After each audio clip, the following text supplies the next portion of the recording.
The Steve Malzberg Show. After I graduated, I went to university in the United States at Brown and Stanford, and then I worked in the United States, actually in California and New Jersey and New York, and even Florida, for about 15, 20 years in telecommunications. And I remember your show. On WABC? That's right. So at that point, before anybody had ever heard of Barack Obama, Barack Obama's half-brother was listening to me on WABC. That's right. Because, one thing I really liked was, the opposing points of view, and also, the dialogue. I thought it was very frank and very straightforward. Well, I appreciate that, yeah.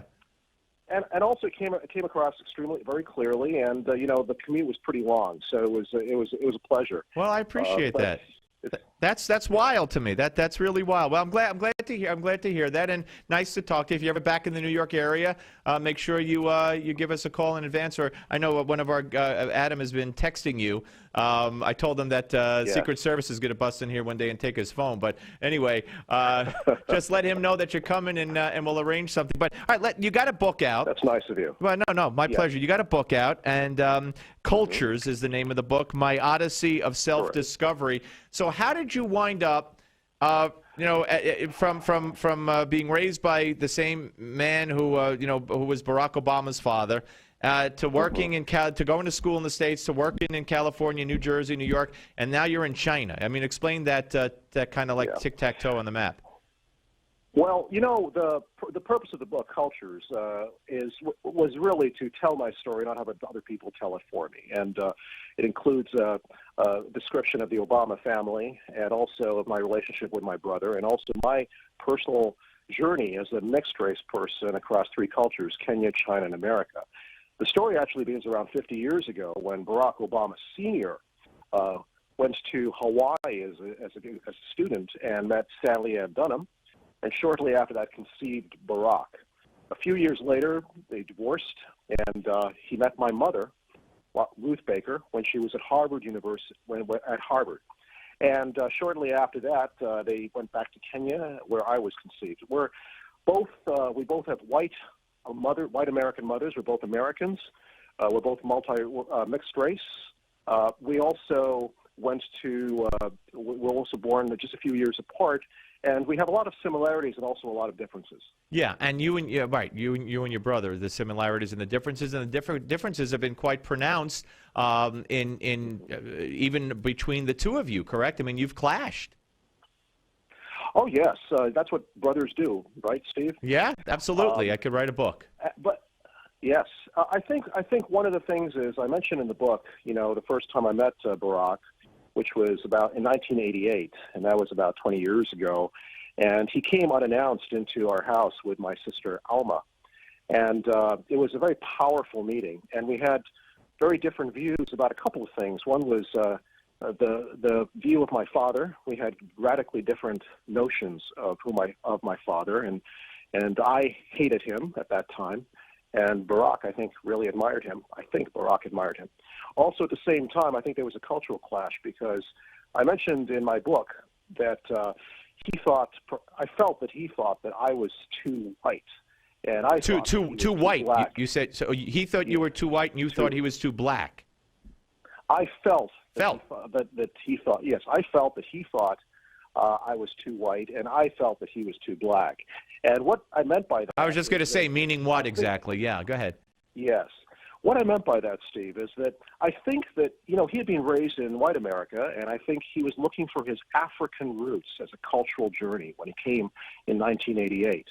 And I, on the other hand, had been brought up in Africa, in Kenya, and I had identified with my mother and her Western culture. And I wanted to explore my Western roots. And I felt that at that point, we had different points of view, and I tried to talk, for example, about Chopin and Beethoven. I play classical piano, and Barack rolled up his eyes. But I think he had his own goals, and I had my own goals. But it was a cultural journey, and I think as the only two mixed race kids in the Obama family, I think it was a powerful experience. Mark, did you write? You wrote your book, correct? You wrote it? Yes. Okay. I wrote it myself. Do you think your brother wrote his books? I believe that Barack wrote his books. He probably had an editor. So you don't think Bill Ayers wrote the books?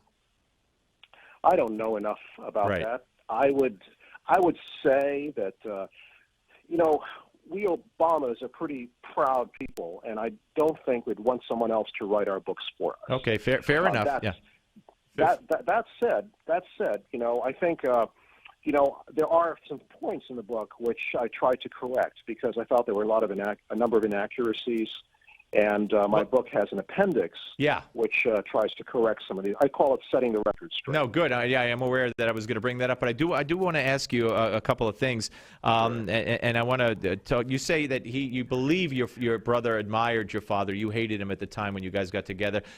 Do you believe that your brother has embraced the politics of your father? And do you believe that your brother is a socialist, a Marxist? How would you describe him politically? I generally avoid the political questions. And, I know, but that's why I asked them because we make some news that'd be really good. Yeah, well, I understand. I guess for me the issue is that I don't see Barack as the president a lot of the time. I see him as a brother, and I think that's a fundamental disconnect, between myself and perhaps you and the media, and also most people, because obviously he's the president of the United States. And I see him as a brother. Now, that said, I think at the time, when we met in '88, I think he was very much influenced by, African nationalists, and also at the same time had strong opinions about the roles of the independence. America was going through a rough time, a very difficult time. Intermarriage, for example, was outlawed in like 2022. I'm not sure exactly how many states. At the time, also in Africa, a lot of countries were starting to get their independence. This is only about 20 years, 15 to 20 years after that. Yeah. Now, that said, I think my brother is a person who values a lot of the things that we all value, and that is family. That's sometimes, and I had some reservations on that. He's also a person who is, I think, fundamentally, he's a decent person who's trying to do the best that he can. And I also think that at times he's been the most inspiring person that I've ever met. At other times, I think we've clashed because I think he's trying to distance himself from the Obamas in Kenya, including myself. We're talking to Mark Obama Ndesandjo. He is the half-brother, a half-brother of Barack Obama, the President of the United States. His book is Culture, My Odyssey of Self-Discovery. Let me ask you about that. It's interesting you put a disclaimer in there of sorts when you talk about family. I could go Auntie Situni. I could go Uncle Omar. I could go the half-brother in Kenya, George. All of these people have been in poverty, have had financial struggles, health struggles. I don't know about George having a health struggle, but we know he lived in a little $2 a month hut in Kenya. Yet, if I've heard it once, I've heard it 70 million times from Barack Obama. We are our brother's keeper. We are our sister's keeper. Why doesn't he help his family? Well, let's put that in context. I would step back and say, the assumption that he doesn't help his family is probably, maybe a little bit inaccurate. Why doesn't he help? Why didn't he help Auntie Situni and the others who were living? She was living in a housing project in Massachusetts. Let me share with you something, Steve. During the first inauguration, Barack actually flew almost all of the members of the extended Obama family to the inauguration at his own expense, and it was probably one of the most wonderful moments that we had to get together after all of the bitterness, because we're like herding cats, the Obama family. It's like putting cats in the same room and trying to move them in the same direction. It's very difficult, but he was able. We had a wonderful time. Now, that said, I cannot speak for Zaytouni, and I cannot speak for Uncle Omar. I can only speak for myself, and my book tries to do that. Now, one thing I have found out is that Barack has, in a sense, there was an interview with CNN where he said basically he met me for the first time just 2 years. Right, that was not true. Yeah, that floored me because, the first time we met was actually in 1988, and we'd actually met between then. All right, so what do you attribute that to, for instance? I don't want to interrupt your storyline, but what do you attribute a crazy, being generous, misstatement like that? How could he not remember that he met you prior? Well, yeah, I mean, it was very disappointing, and I'm still waiting to hear an explanation for it. I think CNN asked him, and they didn't get a response. When's the last time you talked to him? When's the last time you spoke with him? A few months ago, actually at the inauguration. The second inauguration. But the thing is that I think what happened with Barack, and my book goes into it to a large extent, is that even today, the ghost of my father hangs over our relationship in a number of ways, and that is probably because of the absence of a father in his case and the presence of a father in mine, and the domestic violence that me and my mother suffered, which I'll never forget, and which really took years for me to address, and China in a weird way helped me to do that. But the thing is that there's a saying in House of Cards, right? Hypocrisy paves the way to power, and I think, in a sense, sometimes politicians they put politics before family, and I have a fundamental disagreement with that. I think. So are you saying, Mark, and we don't have a whole lot of time left, which I'm sorry to say, but do you think he ran away from his family for political expediency? Is that what you're saying?